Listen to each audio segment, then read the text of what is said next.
Students, आज हम वैदिक सभ्यता या वैदिक संस्कृति के आर्थिक जीवन पर प्रकाश डालेंगे। ऋग्वैदिक काल का मूल आधार पशुपालन व कृषि था। ऋग्वेद में फाल का उल्लेख मिलता है। कृषि योग्य भूमि को उर्वरा या क्षेत्र कहा जाता था। ऋग्वेद के चौथे मंडल में कृषि संबंधी प्रक्रिया का उल्लेख हुआ है। भूमि राजा की निजी संपत्ति न होकर उस पर संपूर्ण कबीले का सामूहिक स्वामित्व होता था। गाय आर्यों का मुख्य आर्थिक आधार था। अधिकांश लड़ाइयाँ गायों व पशुओं के लिए लड़ी जाती थी। गविष्टि इसको युद्ध का पर्याय माना जाता था। गवेषणा, गोशु, गव्य, गम्य आदि शब्द भी युद्ध के लिए प्रयुक्त हुए हैं। गाय को मुद्रा की भांति समझा जाता था। गाय को अष्टकर्णी कहा गया है। गाय को अवंद्या या अघन्या कहा गया है, मतलब जिसका वध नहीं किया जा सके। निष्क गले का एक स्वर्ण आभूषण था जिसे विनिमय के माध्यम के रूप में काम में लिया जाता था। पशु ही इस काल में मुख्यतः संपत्ति थी। पणि क्या था? ऋग्वेद काल में पणि मवेशियों के चोर होते थे तथा वे व्यापार भी करते थे। घोड़ा आर्यों का बहुत उपयोगी पशु था। हाथी, ऊंट, बैल, भेड़, बकरी, कुत्ता आदि अन्य उपयोगी जानवर थे। ऋग्वेद में एक ही अनाज यव का उल्लेख हुआ है। ऋग्वेद के अनुसार खेती के लिए हल द्वारा भूमि जोतने की शिक्षा सर्वप्रथम अश्विनी कुमारों द्वारा दी गई। ऋग्वैदिक काल में दासों को खेती में लगाया जाता था। ऋग्वेद में नमक व कपास का उल्लेख नहीं हुआ है। बेकनाट अर्थात सूदखोर वे ऋणदाता थे जो बहुत अधिक ब्याज लेते थे। उधार लिए गए ऋण के लिए कुत्सित तथा उधार देने के कार्य को कुत्सित वृत्ति कहा गया है। इस काल में व्यापार वस्तु विनिमय के द्वारा होता था। इस काल में प्रजा राजा को स्वेच्छा से जो अंश देती थी उसको बलि कहा गया है। ऋग्वैदिक काल में कोई नियमित भूमि कर नहीं था, अर्थात राजा को स्वेच्छा से उपहार के रूप में अन्न या अन्य वस्तुएं प्रदान की जाती थी जिसको बलि कहा गया है। क्योंकि आर्य स्थायी रूप से एक स्थान पर नहीं बसे हुए थे,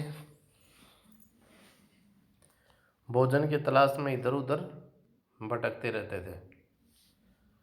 ऋग्वेद में बढ़ई, रत्तकार, बुनकर, चर्मकार, कुम्हार आदि शिल्पियों का उल्लेख हुआ है। बढ़ई जिसको तक्ष भी कहा जाता था संभवतः शिल्पियों का मुख्य होता था। इस काल में अयस शब्द तांबे व कांसे के लिए प्रयुक्त हुआ है। इस काल में आर्य लोहे से प्रचलित नहीं थे या परिचित नहीं थे। अब हम ऋग्वैदिक कालीन धर्म के बारे में देखते हैं। ऋग्वैदिक ऋषियों ने जिस समय जिस देवता की प्रार्थना की उसे ही सर्वोच्च मानकर उसमें संपूर्ण गुणों का आरोपण कर दिया। मैक्स मुलर ने इसे हीनोथिज्म कहा है। ऋग्वैदिक आर्य एक सार्वभौम सत्ता में विश्वास करते थे, हुए भी बहुदेववादी हो गए थे। आर्यों ने सर्वप्रथम धोस एवं पृथ्वी की उपासना शुरू की।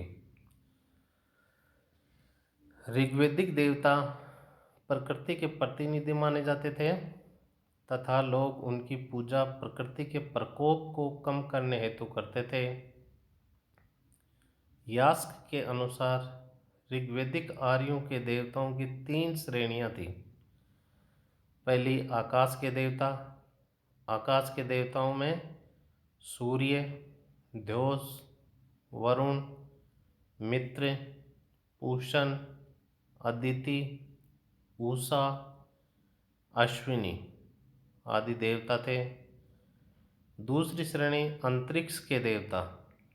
इसमें इंद्र, रुद्र, मरुत, वायु, पर्जन्य देवता सम्मिलित थे। देवताओं की तीसरी श्रेणी पृथ्वी के देवता थे, जिसमें अग्नि, सोम, पृथ्वी, बृहस्पति, सरस्वती नामक देवता थे। ऋग्वेद में कुल 33 देवताओं का उल्लेख है। ऋग्वेद में इंद्र व अग्नि का सहस्त्र स्तंभों वाले महल में निवास करने का वर्णन मिलता है। अब हम ऋग्वेद कालीन प्रमुख देवताओं के बारे में अध्ययन करेंगे, जिसमें पहला है इंद्र। यह ऋग्वेद का सबसे महत्वपूर्ण देवता है। इसे पुरंदर भी कहा गया है। ऋग्वेद में दूसरे मंडल में इंद्र की स्तुति में सर्वाधिक 250 सूक्त हैं। इंद्र को वर्षा का देवता माना गया है। इंद्र का आह्वान भौतिक सुख एवं विजयों के लिए किया जाता था। इंद्र के लिए रथेष्ट, विजयेंद्र, सोमपाल, शतक्रतु, वत्रहन, मध्वा आदि नामों का भी प्रयोग किया गया है। इंद्र की पत्नी इंद्राणी, जिसको शची भी कहा गया है। दूसरा इस काल का महत्वपूर्ण देवता था अग्नि। इंद्र के बाद सर्वाधिक 200 सूक्त अग्नि की स्तुति में हैं। अग्नि इंद्र के बाद दूसरा महत्वपूर्ण देवता था। अग्नि देवताओं व मनुष्य के मध्य मध्यस्थ था। इसके माध्यम से देवताओं को आहुतियाँ दी जाती थी। तीसरा प्रमुख देवता था वरुण। ऋग्वेद का तीसरा प्रमुख देवता वरुण था।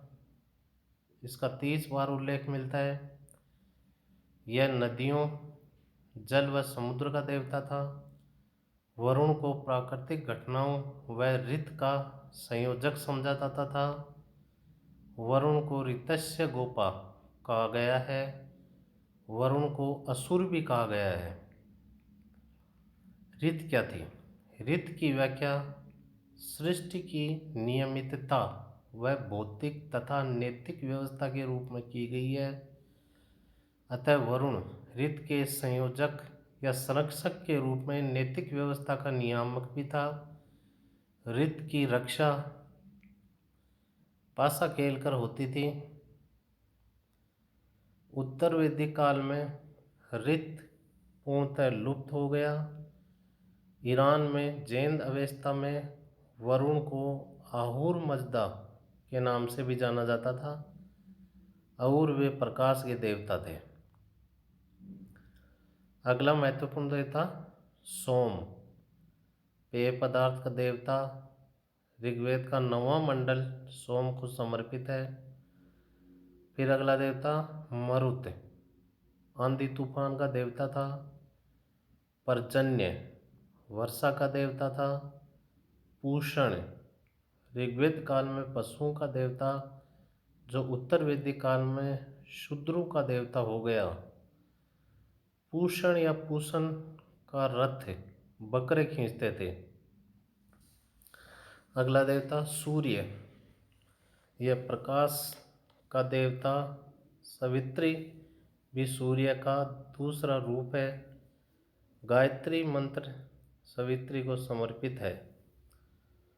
अगला देवता है अरण्यानी, जंगल की देवी। जंगल की देवी अरण्यानी का सर्वप्रथम उल्लेख ऋग्वेद के तीसरे मंडल के देवी सूक्त में मिलता है। सरस्वती, नदी देवी, बाद में विद्या की देवी बन गई। अदिति, देवताओं की माँ। तिष्णा, वनस्पति की देवी थी। सविता, देवताओं की आँख या चक्षु। यह पाप मोचन देवता था। धन्यवाद।